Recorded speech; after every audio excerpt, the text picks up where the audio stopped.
Estamos começando mais uma entrevista, né? Hoje é a nossa primeira live da Semana de Saúde Mental aqui no Viver Bem. Sejam bem-vindos. Quem for chegando já pode compartilhar essa live para convidar outras pessoas para assistirem. Hoje nós vamos receber o psiquiatra Dr. Hugo Saili, vamos trazer orientações sobre o que fazer numa crise de saúde mental. A gente está vivendo nesse tempo ainda, né, os resquícios da pandemia, e tem muita gente sofrendo com essa questão da saúde mental. Então a gente vai conversar com o Dr. Hugo Saili. Quem tiver dúvida pode mandar pela caixinha de perguntas e a gente vai interagindo, né? E a gente vai aqui trocando ideias e buscando levar para você informações que façam diferença aí na sua saúde, na sua qualidade de vida e principalmente, né, como a gente vai abordar durante toda a semana, na sua saúde mental. Eu não estou vendo o Dr. Hugo aqui. Alguém já viu o Dr. Hugo Saili por aqui? Assim que ele chegar, deixa eu convidar aqui o Dr. Hugo Saili.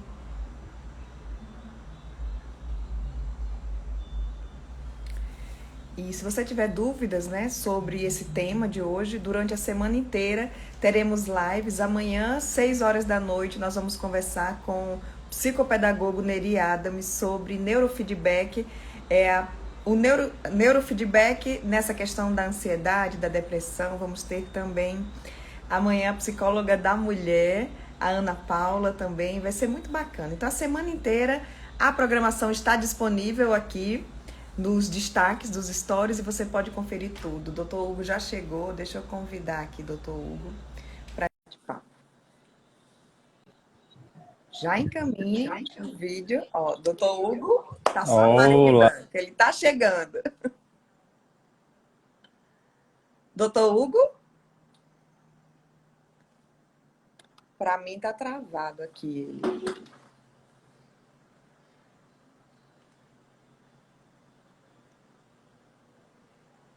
Deixa eu ver aqui. Doutor Hugo, tá aparecendo para vocês? Para mim tá só a tela branca. Saiu. Eu acho que deve ter travado lá. Vamos só aguardar um pouco. Já compartilhem, como eu disse, hoje nós vamos falar trazer orientações sobre o que fazer numa crise de saúde mental. Crise de depressão, crise de ansiedade, crise de esquizofrenia. Isso tudo a gente vai falar com o Dr. Hugo. Deixa eu convidá-lo aqui de novo. Doutor Hugo, tá branco a tela. Espera aí. Agora sim. Agora apareceu. Tudo bom? Seja bem-vindo. Um prazer lhe receber hoje aqui, abrindo essa nossa semana de live de saúde mental. É importante falar sobre isso, né, doutor Hugo? Ainda mais nesse tempo que a gente está vivendo. Extremamente importante. A saúde mental foi Vocês estão me vendo bem? Um pouco das prioridades. Estamos sim. Tá. Doutor Hugo, boa noite a todos. A sua proposta hoje foi que a gente falasse sobre essa questão das crises de saúde mental. Aí eu queria começar falando sobre isso, né? Quais são as principais crises que acontecem? E as pessoas ainda reconhecem essa crise, buscam ajuda ou ainda tem aquele medo de ir para o psiquiatra? É muito comum as pessoas procurarem, né? Primeiro com muito medo, vem com a história de que eu relutei muito, eu não queria vão achar que eu sou louco, louca. E aí quando vem para consulta, aí olha isso aí, olha e vê, olha, é uma consulta médica normal, não tem nada de outro mundo, não. E isso é muito comum porque ainda existe muito desconhecimento, né? Muita psicofobia, que é o preconceito contra as pessoas com transtornos mentais. Agora, a gente tem evoluído, tem melhorado bastante, e esse tipo de encontro que a gente faz, que vocês propõem, né? E aí eu fiquei super feliz, né, de ser convidado e de participar, porque eu gosto disso.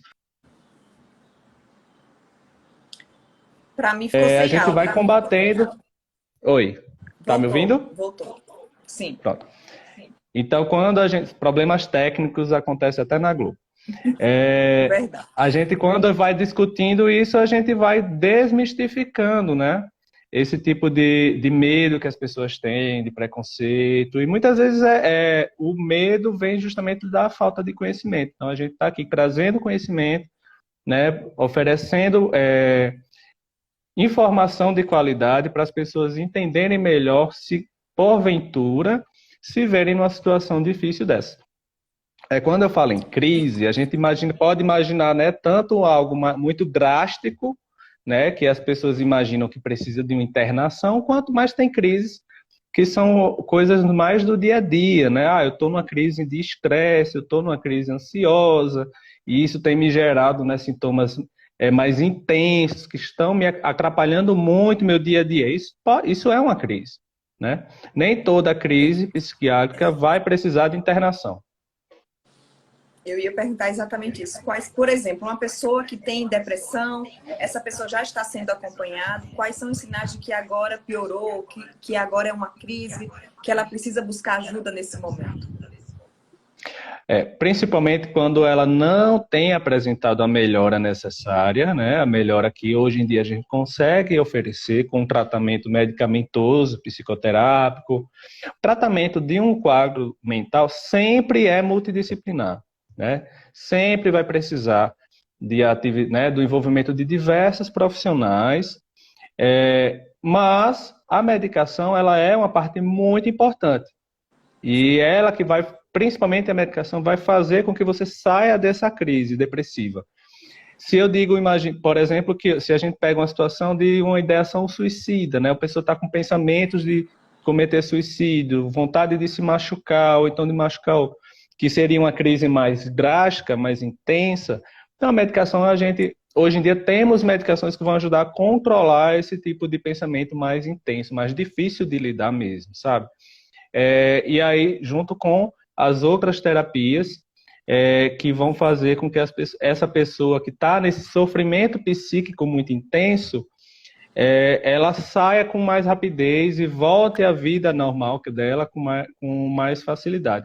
Então, eu acho que, dentre tantas definições possíveis para uma crise, né, de saúde mental, a gente pode ficar com essa, né, é um momento que a pessoa está passando por um sofrimento intenso. Certo? Isso a gente pode ter por causa de um luto, por exemplo, alguém que perdeu um parente, alguém que está com um quadro de ansiedade nas alturas, tendo crises de pânico, ou então mesmo um quadro psicótico, né? Numa pessoa com esquizofrenia, num transtorno bipolar, por exemplo. Doutor Hugo, nesse tempo de pandemia, a gente viu que realmente a saúde mental é importante, né? A gente buscar esse cuidado. E o aumento dos transtornos mentais? Quais são os principais transtornos que aumentaram nesse tempo de pandemia? Olha, tanto os quadros diretamente relacionados à Covid, e hoje a gente fala inclusive de síndrome pós-Covid, é uma entidade nova que está surgindo, que a gente está bem documentado, está sendo muito bem documentado, né, com esquecimento, às vezes alguma sequela pulmonar mesmo, alguma sequela motora. E aí o leque como é tudo muito novo, né, uma doença nova, o leque é muito grande. Mas também, vamos lá, se a gente pega alguém que teve dificuldade no trabalho, né, passou a teve o home office, muitas vezes a gente acha que diminuiu a carga de trabalho, mas você muitas vezes acumulou o trabalho do trabalho e o trabalho de casa, né? Então a gente vê um aumento muito grande de quadros ansiosos, principalmente quadros ansiosos, mas também vê gente com problemas depressivos e aí tantas outras situações. Se você tem uma predisposição, né, uma predisposição de genética cerebral para ter outro quadro como uma psicose, aí a pandemia desencadeou quadros psicóticos, ou então quadros depressivos mais graves que estavam lá adormecidos. É porque quando a pessoa tem essa predisposição, alguns eventos da vida eles são um grande gatilho para que essa pessoa desenvolva, né? E aí, se a gente pensa nesse momento de crise, a gente tem que saber o que fazer no momento de crise, né? Isso, a própria pessoa e as pessoas que estão em volta, né? Porque aí pode também ajudar. Exatamente. E isso, dependendo da situação, pode ser muito angustiante, né? Imagina, você tem um parente, né, com quadro de ideação suicida, um quadro depressivo muito grave, ou então começou a falar coisas que não existem, ficou agressivo demais, começou a ter pensamentos muito ruins, ter conversas sem nexo, né? Ouvindo vozes, conversando sozinho. Então, isso gera muita angústia, né? E às vezes é difícil até mesmo da gente ver como enquanto família, enquanto marido, esposa, enquanto namorado, namorada, amigo, a gente entender que essa pessoa naquele momento está precisando de uma ajuda, né? E aí mesmo quando a gente reconhece, a gente muitas vezes fica sem saber o que é que eu vou fazer, para onde levar, né? Para onde levar e fica também aquele medo. Vou internar, né? As pessoas ainda têm esse medo de internar nos casos que são precisos. Todos esses casos de urgência é preciso a internação ou não? Não. É interessante porque se eu estou com alguém que está passando por uma suspeita de infarto, ninguém vai deixar essa pessoa em casa e dizer, não, toma um chazinho, vai melhorar, né? Agora, quando alguém está num quadro psicótico, num quadro depressivo, as pessoas realmente fazem isso, porque elas não entendem que a doença psiquiátrica ela é uma manifestação comportamental, né? Ou seja, tem alteração de comportamento, porque meu cérebro está doente. Do jeito que a pessoa, quando está infartando, sente dor no peito, porque meu coração está doente, e aí eu não vou deixar essa pessoa com o coração doente em casa, né? Eu vou mandar para o hospital, vai ficar internado provavelmente. Agora, nem em todos os casos, né, com doença cerebral que gerou, né, motivado pela doença psíquica, vai precisar de internação. A gente vai levar em conta sempre a gravidade dos sintomas, o risco que isso vai causar para essas pessoas ou para as pessoas próximas, e o grau de apoio, entre outros fatores, né? Algumas complicações, alguma dificuldade de apoio em casa, de suporte familiar, depender da consciência que essas pessoas têm, né, do quanto estão adoecidas. Aí sim a gente vai levar, para alguns casos, vai precisar daquela internação mais clássica, e muitos outros não, a maioria não vai. Quando a gente fala de internação, se marcar para o psiquiatra já é complicado, imagina marcar, né, levar um familiar, alguém que a gente ama, para internar. É mais difícil ainda porque a gente pensa logo naquele manicômio, né? A gente pensa logo naquela internação que vê nos filmes, os pacientes sofrendo, levando choque na cabeça, né, sendo abusados. Ou sendo dopados, né, por medicamentos também, as pessoas têm receio disso. Fica como um zumbi, fica na nossa mente, né? Inclusive, as pessoas parecem um zumbi, ficam duras, né? Antigamente, principalmente, isso era realmente muito comum, porque a gente tinha medicações muito potentes que revolucionaram, agora elas tinham efeitos colaterais muito chatos. E, de fato, existiu, né, algumas práticas que foram amplamente combatidas e devem continuar sendo combatidas, mas que a gente, como a psiquiatria é o bonito, o que eu me apaixono, o que eu acho lindo na psiquiatria é isso, essa capacidade que a gente teve e tem de entender cada vez mais o funcionamento do órgão mais complexo do nosso corpo, que é o cérebro, né? Quando a gente fala de comportamento e de emoção, nosso cérebro que cria nosso comportamento, nossas emoções, nossos pensamentos. E a gente trata desse órgão, que é o órgão mais importante do nosso corpo. Eu vou puxar a sardinha para o meu lado, óbvio. E se esse órgão está doente a ponto de causar todo esse sofrimento, a gente vai lá e vai oferecer tratamento. Então, mas a grande maioria dos casos não vai precisar internar. Provavelmente um ajuste na medicação, ou quem nunca tomou uma medicação para tentar sair dessa crise. O importante é buscar o psiquiatra, né? Isso, inclusive, até a Ana Paula, que é psicóloga da mulher, dizendo que em casos específicos tem que ter o medicamento para que a terapia aconteça. Não é porque pode falar. Que é algo fisiológico mesmo, né? Do corpo que precisa ali daquela medicação naquele momento. Sim, inclusive eu dei uma aula numa pós-graduação de psicologia no Instituto de Psicologia Sociohistórica, né? Sou muito parceiro deles. E eu dei aula para psicólogos do Brasil inteiro sobre psicofarmacologia, né? E aí justamente tem alguns profissionais que têm essa dificuldade e acham, é só remédio que vai resolver, ou então remédio não presta, remédio faz mal. E a gente tem que, vem de um desconhecimento, né? De uma falta de entendimento. E a gente tá lá na aula, eu falei muito sobre isso, porque o remédio é uma ferramenta muito importante. A gente tem que usar as ferramentas que estão ao nosso redor. A medicação, assim, quando eu penso que há 50 anos atrás, dependendo da doença, não tinha tratamento, as pessoas morriam doentes. E hoje a gente tem tratamento que trata esse tipo de doença. É uma revolução muito grande.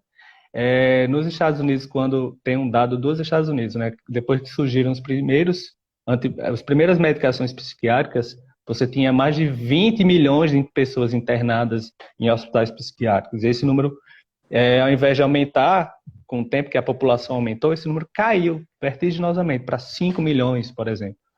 Né, pensando com esses dados que eu captei lá da aula.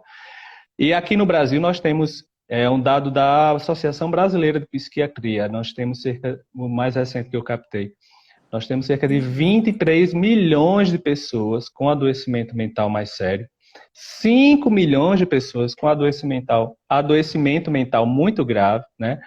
Imagina aí, é muita gente. E eu tenho certeza que todo mundo aqui, quem não precisou, né, levanta as mãos para os céus, mas conhece alguém que precisou, não é? Verdade. E aí a gente saber que não existe só uma forma de tratar num caso mais sério é muito importante. Doutor Hugo, chegou uma pergunta aqui. Parar de tomar o medicamento pode causar uma crise? Não sei Pode, sim. Qual o medicamento, se é para quê, né? Se é ansiedade, depressão, ou se é... A gente tem que avaliar cada caso, óbvio. Não existe receita de bolo na medicina. Agora, as pessoas associam essa piora à dependência do remédio. E é um medo muito importante que as pessoas têm, né? Muito comum. Eu não quero tomar remédio porque eu não quero me viciar e eu não quero ficar dependente do remédio. Mas a maioria dos tratamentos mais atuais, elas não causam esse tipo de dependência, né? Da medicação. Agora, se você imagina que você está numa crise depressiva, ansiosa, porque teve alguns problemas, tem algumas questões familiares e pessoais, que elas não te adoeceram da noite para o dia, né? Não foi de uma semana para outra que as pessoas ficam doentes, na maioria das vezes. Geralmente isso vem acontecendo ao longo de algum tempo, alguns meses ou anos. E por isso que o tratamento também é um pouco mais demorado. Agora, até nisso a gente tem conseguido evoluir, porque hoje a gente tem uma medicação que tem uma ação muito rápida. Por exemplo, esse é o exemplo mais clássico, que foi lançado há poucas semanas, né? É um spray nasal, imaginei, um spray nasal mesmo, para depressão, que o início da ação é praticamente imediato, que é o Spravato, né? A substância é a escetamina. Era uma revolução, é uma revolução muito grande, porque a gente não tinha esse tipo de tratamento com efeito imediato. As medicações são muito boas, mas demoram 2 a 3, 4 semanas para começar um bom efeito. E aí a pessoa, se estava com ideação suicida, passava 2 semanas, né, com esse pensamento ruim na cabeça até conseguir melhorar da depressão, da vontade de se matar. E a gente hoje consegue ter esse tipo de medicação específica para esses casos. Que não vai ser vendida em farmácia, é de uso restrito a clínicas e hospitais, né, a hospitais, por exemplo, principalmente. E aí a gente está trazendo lá do Instituto Saília, a gente está trazendo essa novidade para a população do Rio Grande do Norte, de Natal. Esse antidepressivo esse tipo de medicação. Inalável. É um antidepressivo inalável, a coisa mais fácil do mundo. Agora, porque tem, de fato, a gente tem o uso restrito ao hospital, então a pessoa vai para a clínica, faz um sprayzinho nasal de um lado, outro do outro, fica lá 40 minutos em observação, depois vai para casa. Eu apliquei na residência, né, não a versão spray nasal, a versão injetável, isso de modo experimental, e era muito bacana, que as pessoas entravam, bem cabisbaixo, com aquela ideação, aquela cara bem depressiva, e saíam bem tranquilas. Eu falo muito isso, eu digo, olha, pessoa entra bem deprimida e sai dizendo assim, mãe, eu quero uma coxinha. Uhum. Porque eu quero querer uma coxinha é uma coisa tão trivial, né? Mas significa que a pessoa tirou a mente do eu tô muito deprimido, tô com um pensamento ruim para eu quero comer, eu quero, né, voltar à vida. Doutor Hugo, estão chegando muitas perguntas aqui. Ótimo. O Daniel, ele está dizendo que deixa eu ver aqui. É uma pessoa muito ansiosa e fica ocioso na maior parte do dia. Quer saber se isso pode ser grave. Mas ele já está em acompanhamento com um psiquiatra. A ociosidade, a ansiedade, ela é muito sensível, né, ao nosso contorno, né, o que acontece ao nosso redor. Estar muito ocupado, né, sem tempo para descansar, deixa a gente muito ansioso. Agora, a gente ficar muito ocioso, sem ter o que fazer, sem uma rotina bem disciplinada, também deixa a gente muito ansioso. Então, ter uma rotina equilibrada, com horários bem definidos, ajuda muito. Eu gosto de dizer para os meus pacientes, a gente usa a organização de fora do nosso dia a dia para organizar o nosso meio psíquico, né, nosso interno. E a ansiedade, tudo fica tão acelerado que fica meio desorganizado nossa mente, entendeu?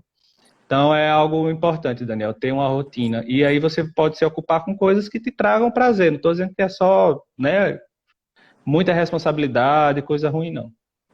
Ótimo. Chegou uma pergunta aqui. Meu remédio para a depressão me dá muito sono. Tem que mudar? Talvez. Bora avaliar que tipo de remédio é esse, se a dose está adequada, se está tomando na hora adequada também. Às vezes, alguns remédios a gente pode tirar da manhã. Se está tomando de manhã e está dando sono, a gente passa para a noite. Ou então, realmente, a dose está muito alta, é uma dose que não está sendo boa para você. Então, a gente tem que avaliar essas particularidades. Se continuam isso, o remédio é para fazer você voltar a ter uma vida com qualidade. Se isso tá causando esse transtorno, né? Então a gente tem que reavaliar. Tem alguma coisa para ajeitar no remédio? Ou então realmente precisa trocar? Pode ser um caminho. Ótimo. Doutor Hugo, você estava falando aí dessa questão, eu vendo do infarto, né? Muitas vezes a gente vai no hospital para urgência e ali a gente recebe uma medicação, fica ali de repouso e volta para casa. Tem isso aqui falando em termos de urgência psiquiátrica? Sim, né? Eu também fico muito feliz em trazer para vocês isso, que nós do Instituto Saíli estamos trazendo esse conceito de internação dia. Como é isso? Que a gente chama de hospital dia. O paciente, isso serve para pacientes que estão num quadro mais sério, que não dá para ficar em casa, ou então que tem uma dificuldade de ser acompanhados em casa, ou então que já tem alguma sequela, né, de alguma doença, assim, por exemplo, teve uma dificuldade de se alimentar, tem alguma dificuldade de tomar a medicação adequadamente, tem algumas questões psicológicas mais sérias, então essa pessoa ela vai passar o dia no hospital dia, né, nessa clínica dia, que o Instituto Saíli está virando uma clínica dia, como se fosse uma escola das emoções. Chega da entrada de 8 horas da manhã, passa o dia lá com alimentação, com medicação, com diversas terapias, como terapia ocupacional, pilates, arte-terapia, psicoterapia, a própria fisioterapia, a oficina de artes também, né, para trabalhar manual, com trabalhos manuais. A lista é infindável, né, de possibilidades, mas sempre nesse foco, né, de oferecer, devolver, né, obviamente através de um projeto individualizado. Esse é um grande diferencial também desse tipo de clínica dia. O projeto é individualizado e cada paciente ele fica em turmas, né, bem concisas, pequenas, para que o professor, o instrutor, ele dê a atenção necessária e aí vai trabalhar cada dificuldade de cada paciente para que ele volte à vida que ele tinha, ou então, inclusive, melhor, se assim for possível. Às vezes, fica alguma sequela. Então, vamos fazer o trabalho de reabilitação desse paciente, para que ele volte a ter a vida que ele tinha antes, ou inclusive melhor. Ou então, recupere o máximo possível de algum prejuízo que ele possa ter depois de algum quadro de doença psíquica. Então, eu fico muito feliz de trazer essa novidade aqui para o Rio Grande do Norte. para a população de uma maneira geral, que nós tínhamos que procurar, né, encaminhar para outros estados e agora nós temos aqui no Rio Grande do Norte. Já está funcionando? Não, estamos ainda terminando a reforma, né? E aí eu estou trazendo em primeira mão aqui com vocês, parceiros do Guia Viver Bem. Boa. E porque a gente está terminando a reforma, a previsão de funcionamento mês que vem mesmo, né? Começo de dezembro. Obrigado! Então, adorei saber sobre o Hospital Dia. É uma novidade muito importante que a gente está trazendo aqui para o Rio Grande do Norte. Dezembro, não se preocupem, a gente vai fazer outras divulgações. Estamos trazendo aqui em primeira mão, né, para o Guia Viver Bem, porque a gente não podia deixar de celebrar essa parceria com essa informação tão boa. Também, né, nessa semana de saúde mental, a gente tem que trazer boas notícias. Doutor Hugo, chegou uma pergunta aqui. No caso do paciente não ser aberto ao psiquiatra, nesse hospital pode levar força? Acho que é a internação compulsória. Não, né? Seria... Não. Aí seria para... Se existe uma necessidade de internação compulsória, então significa que o paciente ele tem pouca crítica, pouco insight sobre a doença dele. Aí a gente tem que avaliar, certo? Às vezes precisa fazer uma intervenção mais intensiva na urgência, pode ser na urgência clínica ou até mesmo na urgência psiquiátrica, e aí acalmou o paciente, ele está mais tranquilo, ele está aceitando melhor, aí segue com o tratamento de internação dia. Por quê? Se eu falo que é como se fosse uma escola de emoções, né? Então, o paciente ele chega de 8 horas, passa o dia lá sendo medicado, alimentado, nas reabilitações, nas terapias.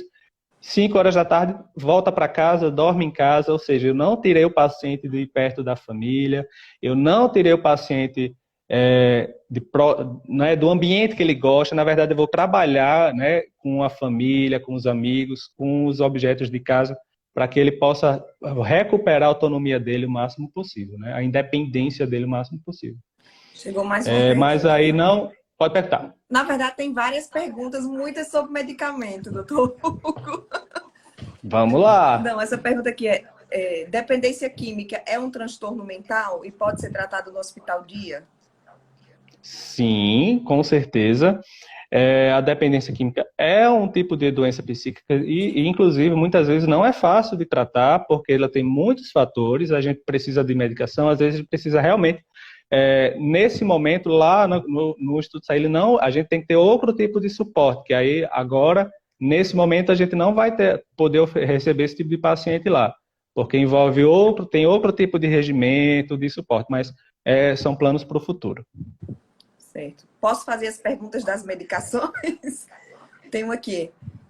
Tomava sertralina e estava com muito sono. O médico passou venlafaxina. É porque eu tô sem óculos, gente. Eu não consigo ler. Mas é isso mesmo. Falou certo.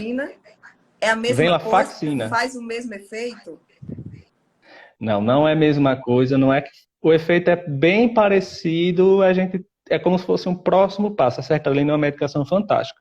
A venlafaxina também. Então, o que é que a gente geralmente faz?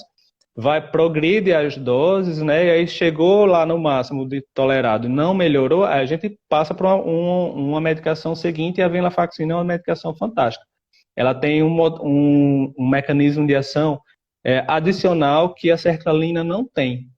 Então, é uma medicação muito boa. Se você não tolerou, não teve o efeito esperado com a sertralina, então você está com uma boa medicação. Agora eu vou te ler essa outra. Eu tomo escitalopram. Me dá muito sono. Pode ser que se a dose está adequada, tem algumas pessoas, elas falam, se queixam mesmo que o escitalopram dá sono. Ele é uma medicação fantástica para ansiedade. Ele dá uma relaxada, aí você fica com mais sono. Mas ele não tem uma ação sedativa, sabe? Se está te incomodando, converse com o seu médico. Você pode tomar ele à noite, por exemplo. Mas é uma medicação fantástica, é a minha preferida. Ótimo. Doutor Hugo, o que fazer em casos de depressão profunda que a pessoa não se levanta da cama? Ela pode ir nesse Hospital Dia? Ela pode e deve ir, porque a gente vai trabalhar essa recuperação de uma maneira bem mais intensa. E algumas medicações, por exemplo, como o Spravato, né, o spray nasal, a gente vai poder fazer lá, porque vai ser de uso restrito a ambiente hospitalar, né? E como nós somos um hospital-dia, estamos, né, nos certificando para abrir o mais rápido possível, então a gente vai fazer isso lá. As medicações, elas demoram um pouco para fazer efeito, né? Eu comentei, uns 2 a 3 semanas. Então, nesse meio tempo, a gente vai trabalhar esses fatores que deixaram essa pessoa adoecida, identificar esses fatores, corrigir, né?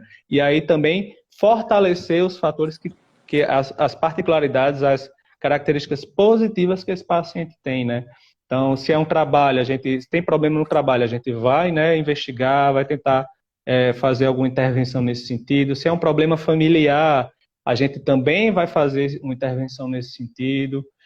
Se é uma dificuldade social, vamos trabalhar habilidades sociais e tudo isso de uma maneira mais intensiva, sem tirar o paciente de casa, né? Então, hoje em dia, não, apesar de não ser uma modalidade de cuidado tão nova, na verdade é da década de 70, surgiu na Itália, na verdade mais antiga que a década de 70.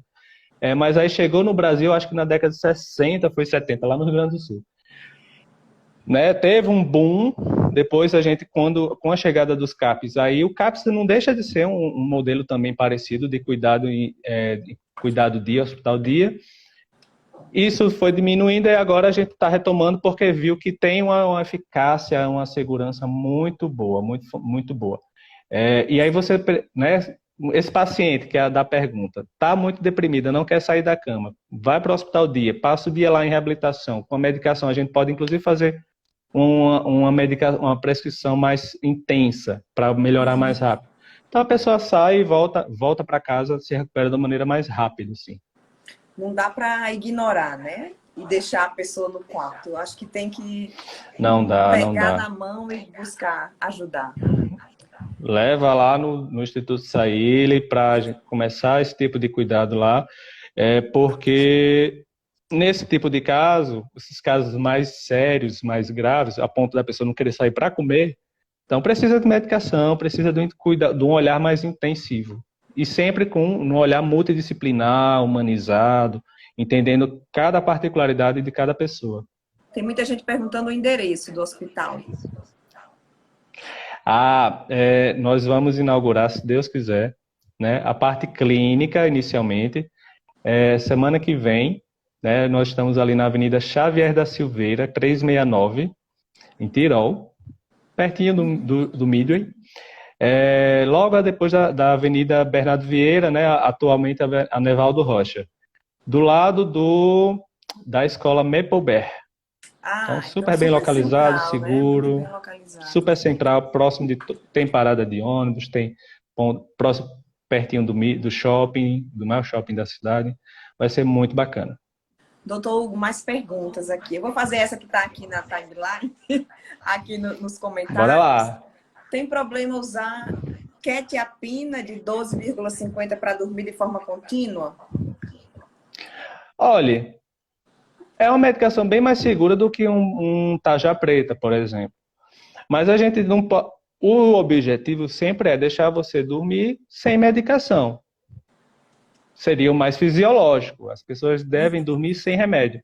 Mas algumas poucas pessoas têm um problema de sono mais sério e a gente tem que avaliar se é um problema de sono porque tem uma ansiedade mais forte, porque tem uma depressão, porque tem gente que realmente tem problema de sono primário, a minoria das pessoas mais existe. Então, sim, essa dose é uma dose baixa da quetiapina e ela pode ser usada por um período mais prolongado. Mas aí a gente tem que avaliar o seu caso, porque o ideal é dormir sem remédio.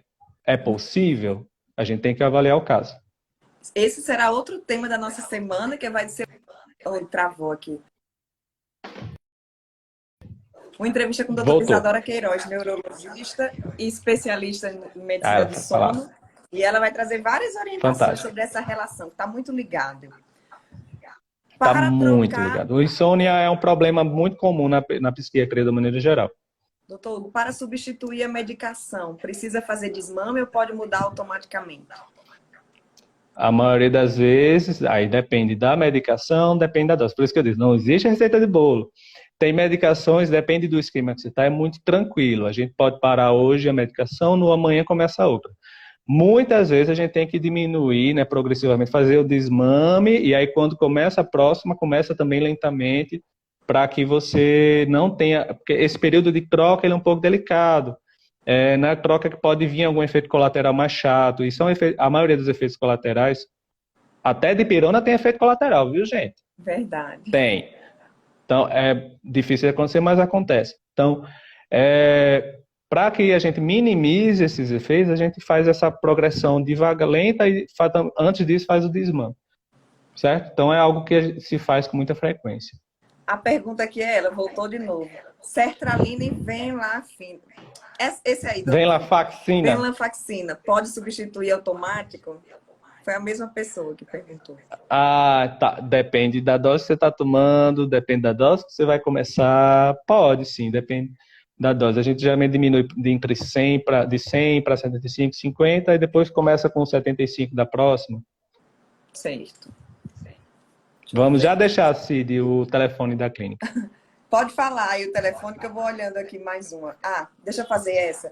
Tenho uma preocupação excessiva pelas pessoas da família que eu amo. Meu pai, meu marido, meus filhos. Isso quer dizer que eu sou ansiosa? Eu preciso de tratamento? Depende. Se essa ansiedade ela está te consumindo, porque olha só, a gente está saindo de uma pandemia, né? Dificílima. Eu tive muito medo de perder meus entes queridos. Eu perdi pessoas queridas. Mas teve gente que perdeu pai, perdeu marido, perdeu filho, de uma vez só. Olha só que dificuldade. Então, eu acho muito, muito genuína essa preocupação. E muitas vezes essa preocupação, ela potencializou outras preocupações. Se é isso tudo, é natural estar preocupado com a família, com quem a gente ama. Mas se isso está passando do ponto, te consumindo, ainda mais nessa época, aí talvez sim, essa preocupação seja exagerada, seja um sintoma de um transtorno de ansiedade. Porque a ansiedade é normal, todo mundo tem. Agora, se está forte a ponto de virar um transtorno de ansiedade, aí merece sim uma medicação, uma psicoterapia, uma atividade física. O cuidado sempre é multidisciplinar. Você falou em atividade física, chegou essa. Todo mundo fala que tem que fazer atividade física, mas eu não consigo ir. E aí? Olha, ninguém precisa começar a ser o maior atleta. As pessoas têm essa ideia. Se eu nunca fiz atividade física na vida, então eu já vou começar indo para academia todo dia, já pago a academia o ano inteiro, aí o que é que acontece? Por não ter o costume, se frustra e deixa de ir. Aí fala, a academia não é para mim. Não sou sedentário e pronto. Você tem que fazer algo. Eu sempre oriento meus pacientes, comece 2 vezes por semana. E não precisa ser academia, faça algo que você gosta. Eu estive no Congresso Brasileiro de Psiquiatria agora em outubro, teve uma mesa lá fantástica falando sobre a influência dos fatores externos na nossa saúde mental, né? Influência da religião, influência da alimentação, influência da atividade física. E teve uma palestra lá que eu gostei muito, que o que é que as evidências científicas mais atuais trazem?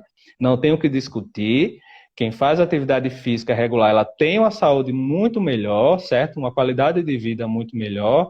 Agora, a melhor atividade física é aquela que você consegue fazer. Então, entre fazer 2 vezes por semana e não fazer nenhuma, é melhor fazer 2. Pegue o gosto. Aí qual é o esquema que eu bolei com meus pacientes? Primeiro, você precisa desenvolver a disciplina da atividade física.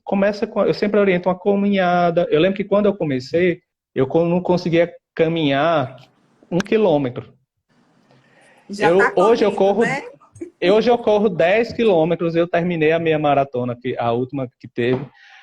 Para mim foi um motivo de muito orgulho, porque eu lembro quando eu comecei a caminhar, que eu não conseguia caminhar 1 quilômetro e hoje eu estou correndo 10. Não foi de uma hora para outra, eu demorei 2 a 3 anos para chegar nesse patamar. A ideia é, tente desenvolver a disciplina 2 vezes por semana, no primeiro mês. Depois, se conseguir 3, 4, melhor ainda. Mas depois você vai aumentando a progressão. Então, no outro mês faz 3 vezes por semana, aí você vai aumentando também devagarzinho a intensidade. não gosto de caminhar, acho sem graça. Gosto de natação, vá para natação. Gosto de luta, que eu sou muito agitado. Vá para luta, vá para bicicleta. Tá muito em moda, né, andar de bicicleta aqui em Natal. Muitos Todo canto grupos, tem né? gente andando. Tem muitos grupos. Procure outra coisa. Atividades em grupo ajuda muito, porque uma pessoa puxa a outra, fortalece a outra quando eu estou com preguiça. Faça uma atividade acompanhada.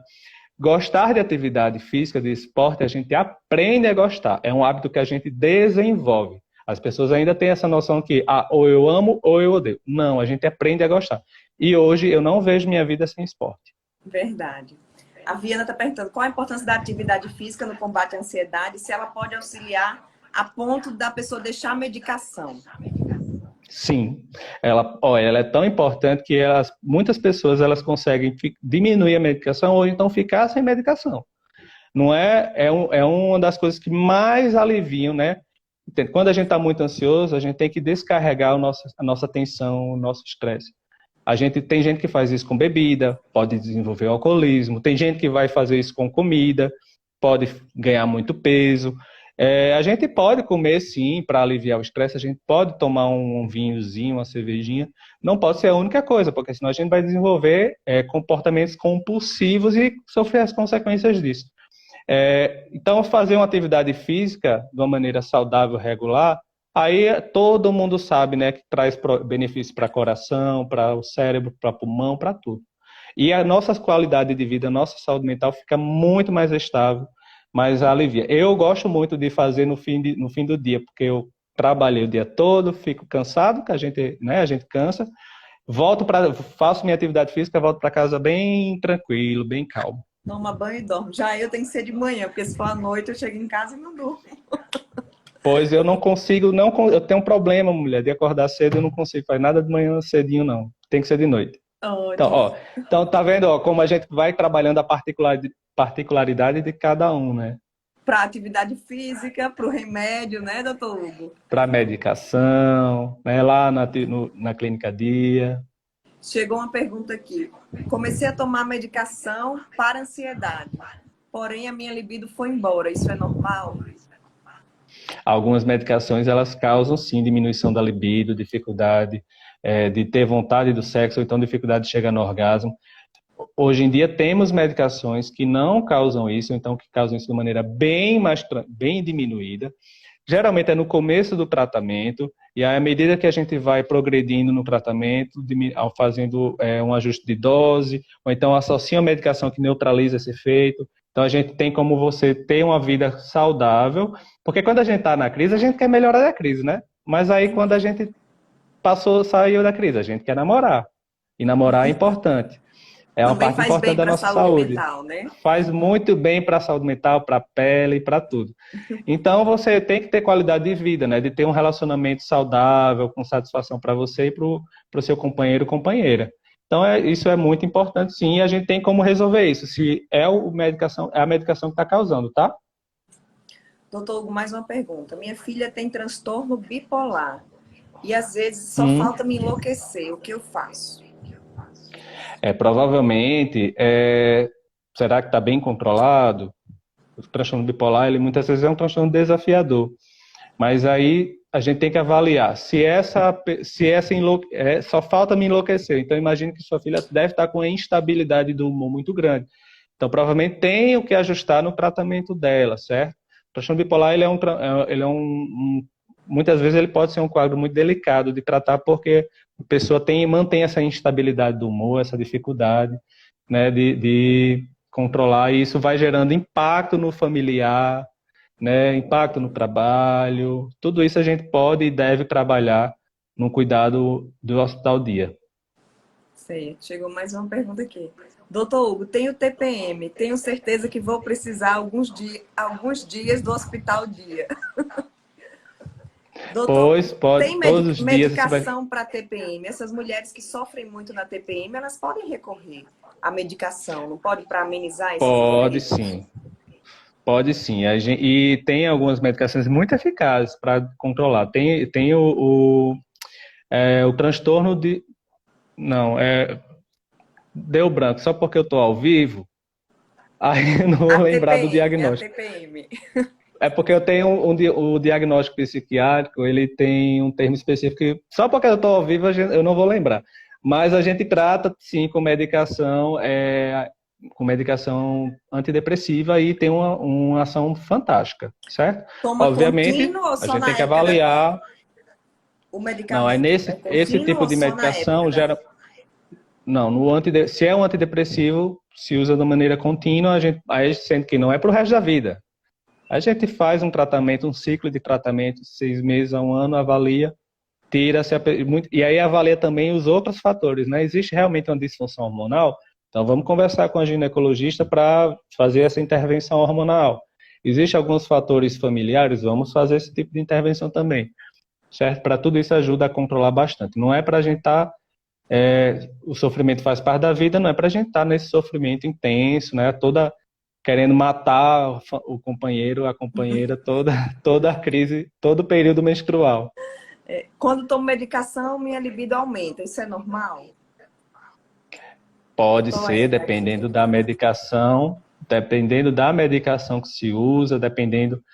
Quando você imagina que você não está bem, né? Aí a libido geralmente baixa, aí quando você toma a medicação se recupera, aí obviamente a libido vai lá para cima, né? Você volta a ter um apetite sexual mais próximo do seu normal. E tem gente que realmente tem um apetite sexual muito, muito grande, né? Isso não é um problema, necessariamente.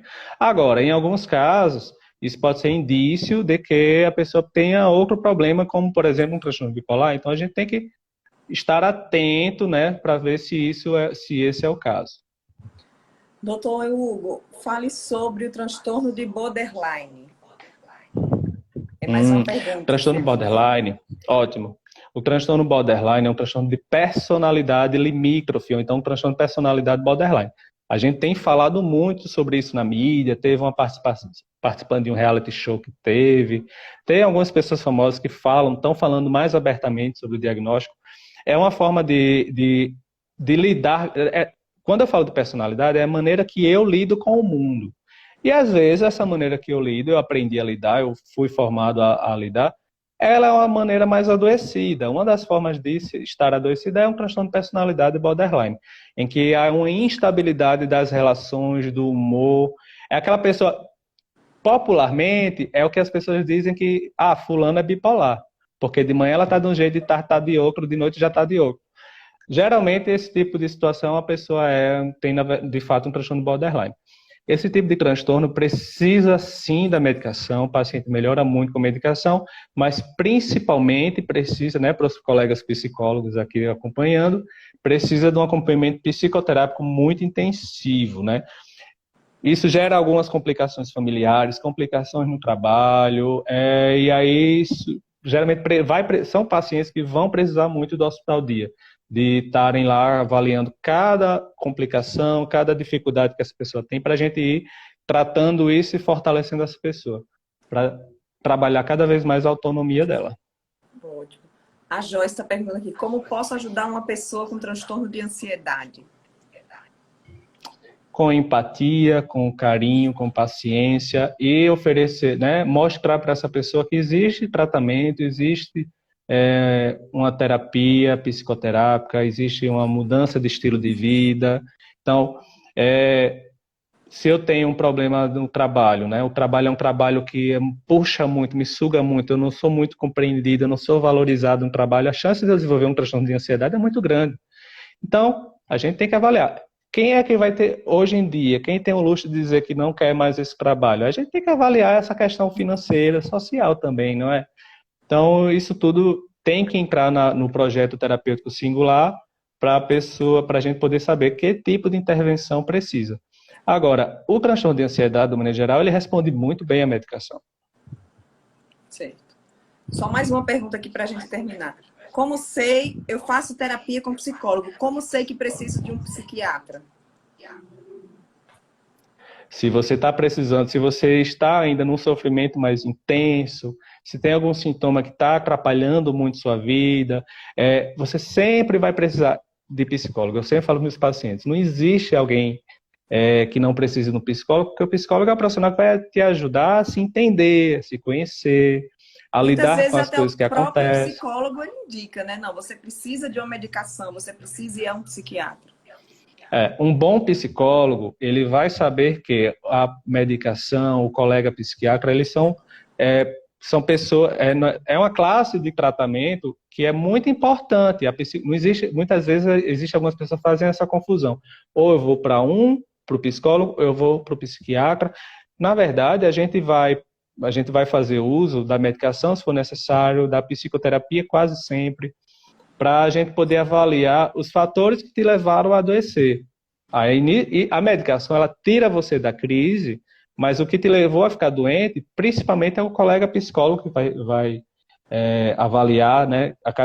Geralmente são sessões semanais, então tem uma oportunidade de tratar desses pormenores da sua vida, né, de uma maneira mais eficaz. A união dos dois profissionais é muito importante, né, psicóloga da mulher? Ana Paula vai estar aqui Que com eu a não sei gente seu amanhã nome. na É Ana live. Paula? Ana Paula vai estar aqui com a gente amanhã. Ô, Ana Paula, que bom sua participação, viu? Doutor Hugo, estamos chegando aqui no finalzinho da live, 55 minutos Mas já. já Passa muito rápido, né? passa Doutor, muito rápido. doutor Hugo, então, vamos, para a gente terminar aí, vamos concluir falando sobre essa notícia maravilhosa que você trouxe aqui para a gente. O Hospital Dia, que vai começar a funcionar exatamente para receber essas pessoas que precisam desse suporte em casos de urgências psiquiátricas. Isso, vamos lá. Pessoas que estão num sofrimento mais intenso, que têm dificuldade de estar em casa, que estão sofrendo consequências muito difíceis do adoecimento, ou então pessoas que já estão até mais saudáveis, né, que saíram da crise, mas ficou alguma sequela, alguma dificuldade de retomar a vida. Então, a Clínica Dia vai ser esse ambiente que vai oferecer esse cuidado, né, mais intensivo e de uma maneira concentrada, né? Lembrando, a pessoa é como se fosse, eu gosto muito dessa comparação, vai ser uma escolinha de emoções, né? Então, o paciente chega lá como aluno, deixa de manhã, de 8 horas da manhã, passa o dia lá sendo alimentado, medicado, tratado, e aí, às 5 horas, volta para casa, para dormir em casa, volta a ficar próximo da família. E aí esse tipo, lembrando, né, aqui no Rio Grande do Norte a gente estava carente desse tipo de serviço e hoje a gente vai ter esse tipo de serviço, assim como os grandes centros fora daqui do estado já tem há um bom tempo. Olha aqui a Luana dizendo, vou pedir para o meu esposo deixar no dia do TPM.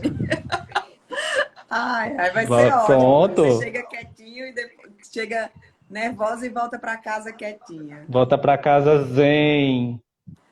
Meu filho, 16 anos, vive no quarto. Sempre tento trazer ele para o vínculo familiar, mas ele sempre está no quarto. O que posso fazer para melhorar a qualidade de vida dele? Vamos conversar com esse rapaz, né? Ver se tem ele está no quarto porque ele é um adolescente, que é uma fase realmente de questionamento, de dúvidas, e aí por ser uma fase de muitas mudanças, então pode ser uma fase que predispõe muito a adoecimentos, a crises, né? Depressivas, ansiosas, e hoje nossos adolescentes, eles realmente têm sido expostos a fatores que adoecem muito, como rede social, essa pressão, o mundo está mais ansiogênico, gerando mais ansiedade. Agora, tem o outro lado que eles estão muito mais abertos a falar, né, do que a nossa geração, a minha época, né, me sentindo já com alguns anos, muitos, mas é importante a gente sempre avaliar o quanto isso está impactado e sempre conversar, levar, oferecer ajuda profissional para poder identificar mais rápido se existe um quadro mais sério para ser tratado. Tempo é saúde mental. Verdade. Então, quanto mais rápido a gente intervém, melhor é o prognóstico. Certo. Doutor Hugo, passa o telefone do hospital também. Olha, eu vou passar, por enquanto, eu vou passar aqui o 232, o WhatsApp e o fixo 2020 6255. O WhatsApp 991491232. Segue lá na minha página, Dr. Hugo Saili, na página do Instituto Saili, que aí a gente vai estar atualizando vocês para quando a gente realmente estiver começando a funcionar. Eu não podia deixar de falar sobre o Hospital Dia aqui para vocês, né? Nossa parceria já de muito tempo com o Guia Viver Bem, Verdade, aproveitando na abertura da Semana de Saúde Mental, né? Trazendo essa novidade tão boa, tão bacana. verdade. Doutor Hugo, eu estava só lembrando aqui que a mãe que falou do filho adolescente. Na quarta-feira, nós vamos receber duas psicólogas que são especialistas em adolescentes, que é a Débora Sampaio e a Karina Machado. Então, venha participar também, que aí você tira todas as suas dúvidas sobre Fantástico. como lidar com os adolescentes, né? Que é uma fase especial e difícil, Uma né, fase doutor Hugo? especial. Um pouco, né? Quem já foi adolescente sabe. Verdade. Muito obrigada, doutor Hugo. A live vai ficar salva, não aqui no Instagram, vai ficar salva Fantástico. lá no canal do YouTube. E a gente vai colocar uns trechinhos aqui no Instagram para vocês. Muito Fantástico. obrigada. E eu agradeço demais a oportunidade, eu sempre gosto desses momentos de troca, né? Mesmo depois, né? A gente chega em casa, depois de um dia de trabalho, e chega ainda empolgado de trazer informação de qualidade, Verdade. falar dessas novidades, então é sempre muito gratificante estar aqui nesses momentos com vocês. E eu sempre E aí falo, né, que segue é lá a maravilhoso página, de entrevistar. que ótimo. Muito bom, Ó, muito bom. segue lá a página do Viver Bem, que você já segue a página lá do Instituto Saíli, página do Dr. Hugo Saíli, e a gente vai atualizando a vocês à medida que a gente tiver mais novidades. Também aqui no Guia Viver Bem a gente vai divulgar, quando o Hospital Dia estiver de portas abertas. Com certeza. Tá bom? Boa noite a todos vocês. Obrigado, gente. Deixar o convite para as lives de amanhã. Vamos falar sobre neurofeedback com Neri Adami, psicopedagogo. E às 7h30, 6 horas com o Neri, e às 7h30 com a psicóloga da mulher que está aqui, a Ana Paula, a gente falando sobre, trazendo orientações para as mulheres também cuidarem da saúde mental e da qualidade de vida. Um beijo, Fantástico. boa Parabéns noite a todos. a todos. Tchau. Tchau, tchau, gente.